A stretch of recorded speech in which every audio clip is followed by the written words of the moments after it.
नमस्कार दोस्तों, ये बात जो है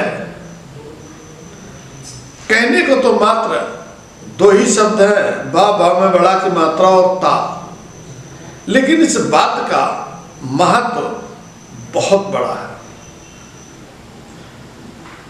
किसी ने सच ही कहा है, बातों के माध्यम से यानी बात के द्वारा बड़ी से बड़ी समस्याओं को हल किया जा सकता है। चाहे जितनी बड़ी समस्या हो, बातों के द्वारा दूर किया जा सकता है। और समस्या कुछ भी न हो, ऐसी बात हो जाती है कि वो एक गंभीर समस्या हो जाती है, यानी गंभीर बात हो जाती है, जिससे बनती हुई बात बिगड़ जाती है।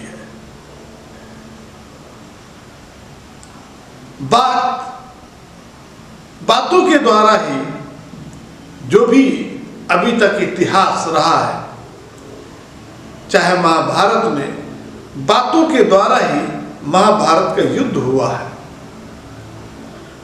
और बातों के द्वारा ही एक रामायण यानी रामकाल के समय में भी हुआ है। तो बातों से समस्या सुलझाने की बात हुई है, और नहीं सुलझी है बातों से तो फिर उसका एक ही विकल्प होता है, वो युद्ध होता है।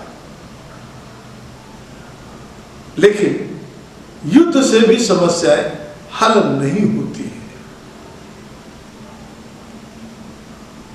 इसी प्रकार से वो चाहे देश की राजनीति में हो, चाहे सामाजिक इकाई में हो, चाहे किसी भी क्षेत्र में हो, बातों के माध्यम से हम समस्याओं का समाधान कर सकते हैं,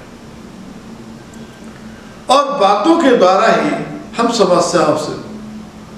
समस्याएं मोड़ ले सकते हैं। अभी जो अगर बात की जाए, हमारे देश में आज से नहीं है, बहुत पहले से चला आ रहा है शेयर बाजार मार्केट। शेयर बाजार मार्केट में उतार चढ़ाव दिखता रहता है, और शेयर बाजार में ही नहीं, आप कोई भी दुकान करेंगे, कोई भी बिजनेस करेंगे, उसमें 19-20 कभी कम कभी ज़्यादा वो चलता रहता है, प्रकृति का नियम है। लेकिन ये जो बहुत ज़्यादा उत्थान की ओर बढ़ रहे हैं, यानी हमारा बिजनेस दिन दूना रात चौगुना चल रहा है, बढ़ रहा है, तो ये माना जा सकता है कि हमारी बातों में, हमारी जो डीलिंग है बातचीत करने का, तो निश्चित रूप से लोगों को भा रहा है, अच्छा लग रहा है। यही कारण है कि हमारी बिजनेस अच्छा हो रहा है। और जो कोई कहते हैं बिजनेस हमारा कमजोर पड़ रहा है, तो कहीं ना कहीं हमारी बातों का फर्क पड़ रहा है। हम जो बात करना चाहिए, जो समझाना चाहिए, नहीं समझा पा रहे हैं, उसका भी फर्क पड़ रहा है। इधर देखा गया है शेयर बाजार को लेकर के कितना उथल पुथल मचा हुआ है। अब कल्पना करिए कि इधर 5 महीने में, सितंबर 2024 से लेकर के इधर फरवरी तक में कह लीजिए,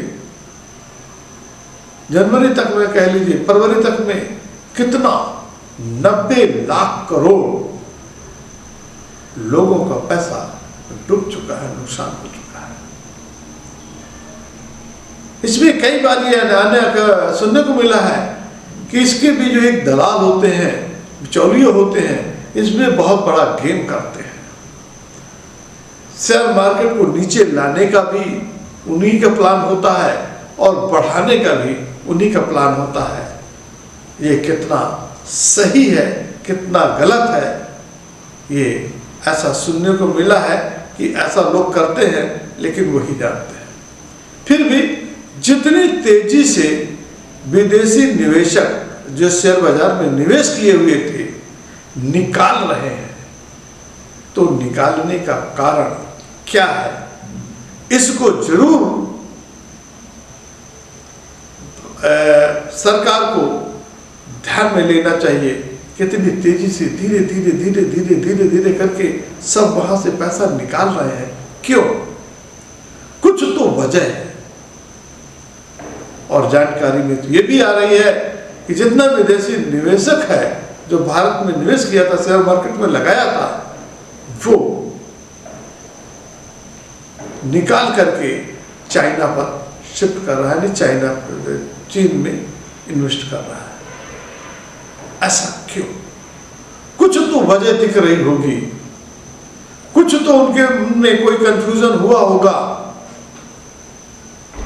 कि जो हमें गेन यहाँ पे मिलना चाहिए, जो हमारी समस्याएं हैं जो भारत सरकार में या भारत में दूर नहीं हो पा रही हैं, चाइना ने शायद विश्वास किया, चाइना ने विश्वास दिलाया, या चाइना पर उन्होंने ज्यादा भरोसा किया, शायद इस तरफ, इसलिए वो बढ़ गए।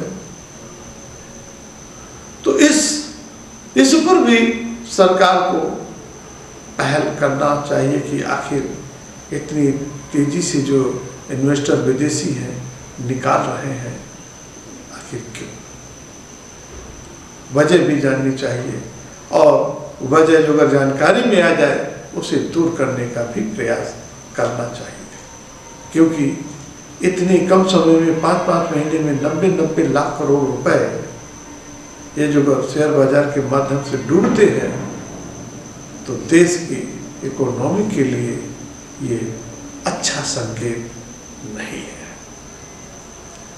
लेकिन फिर भी एक उम्मीद यही की जाती है कि जब अच्छा कुछ होने वाला होता है, ये भी हो सकता है कि जो अगर हमको दूर तक जाना होता है, लंबी छलांग लगानी होती है, तो हमें पीछे से उतनी ही तेजी से दौड़ लगानी पड़ती है, पहले पीछे जाना पड़ता है। जब पीछे जाएंगे तभी हमारी जंप जो है लॉन्ग होती है। तो ये भी एक कारण है। हो सकता है कि आने वाले समय में जंप अधिक हो, लेकिन इतना भी कम ना हो जाए कि जो एक चिंता में डाल दे। आने वाले समय में निश्चित रूप से कुछ सुधार आने की संभावना होगी। सरकार इस पर प्रयास करेगी, करना चाहिए, और जो इससे शेयर बाजार को कंट्रोल करने वाली संस्था है उसको भी विशेष रूप से ध्यान देना चाहिए, और निष्पक्षता के साथ काम किया जाना चाहिए। जो अगर निष्पक्षता के साथ काम करती है, कंट्रोल करती है, तो निश्चित रूप से इस पर काबू पाया जा सकता है। अदरवाइज जो सेबी है इस पर कंट्रोल नहीं करती है, नहीं कर पा रही है, तो निष्पक्षता के साथ नहीं आ रही है, तो फिर बेड़ा पार कैसे होगा, यह देश की जनता के लिए एक खतरे की घंटी भी बज सकती है। अब देखना होगा कितनी जल्दी इस जो समस्या है, जो लोगों के पैसे डूब रहे हैं, कैसे इससे उबार मिलता है, कब तक संकेत आते हैं, अच्छी सूचनाएं कब आती हैं, ये वक्त बताएगा। जय हिंद, जय भारत।